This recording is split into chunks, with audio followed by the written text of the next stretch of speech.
Whether you're a Republican or a Democrat, the possibility of overturning no-fault divorce in Trump's America should scare everyone. My name is Julia, I'm the CEO of Hello Prenup, and I'm here to talk to you about the consequences of overturning no-fault divorce and what that could mean for you. First, a quick legal lesson. No-fault divorce means that you can file for divorce simply because you want to. No proof needed, just stating that the marriage is broken down is enough. This is available in all 50 states. Fault divorce, on the other hand, is when you have to prove that the other person did something wrong, like adultery or alcohol addiction or cruel and abusive treatment. Overturning the option to get a no-fault divorce can have dire consequences, especially for women. Here's the thing. Women initiate the majority of divorces in the US, nearly 70%. And having the requirement of proving fault in a divorce can leave women stuck in unhappy marriages, or worse, abusive ones. What's even scarier is a study done in 2003 showed a 20% decrease in women's suicide rates immediately following states that enacted no-fault divorces. This means is that women were able to get out of their marriages faster. Suicide rates dropped. This isn't some far-off threat, folks.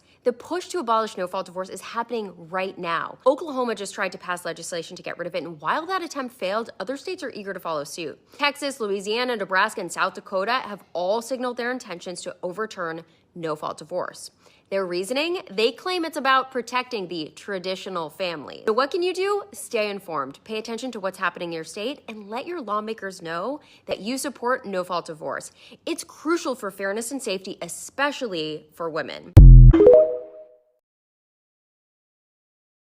When the GOP says they want to get rid of no-fault divorce, this is what they want to go back to.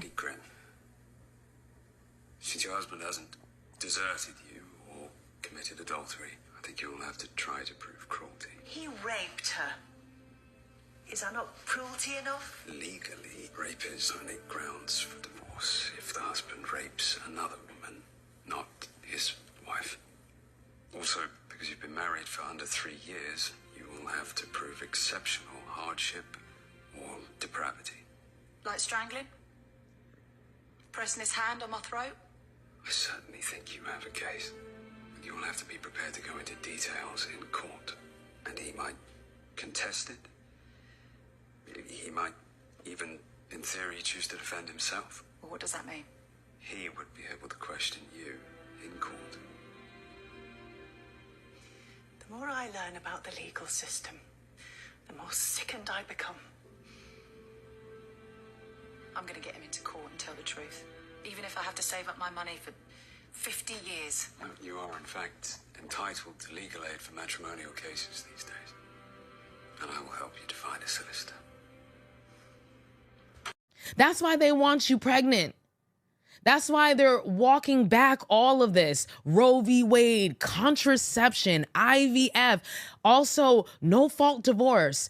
I mean, that's one that trips me up the most. The no-fault divorce. How is the government going to tell you whether or not you can and can't divorce somebody? Who the fuck are you? Last episode, we talked about women taking our power back, but we also as citizens, period, need to take our goddamn power back. How dare government officials think they can tell people, you mean to tell me I gotta go talk to a judge and ask a judge whether or not I can break up with somebody? When you really think about these things, it really speaks to the fact that we are under a crazy control system. That in 2024, we're even talking about walking back no-fault divorce. The fact that we even had to create no-fault divorce in the first place. Why can't you just quit a marriage when you're tired of it? We know why.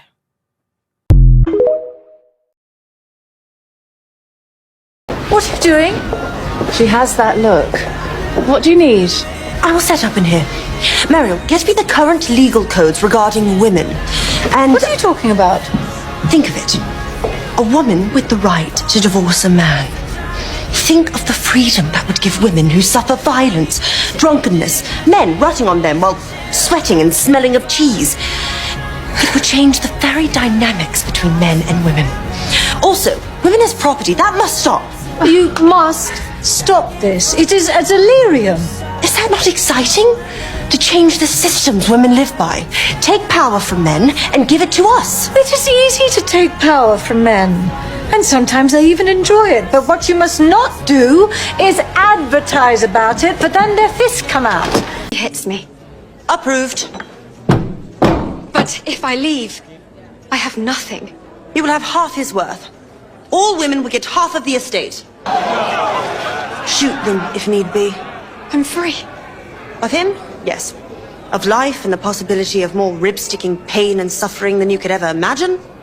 No. I married and fucked Nadia, which is all I wanted, really. And now I want to move on. So, that's me. Happy to do so. Half his estate, you said? Sorry, what?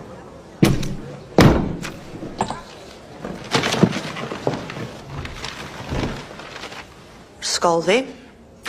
My new wife. Just need this stamp to lose the old one. New rule. You must be 15 to be wed.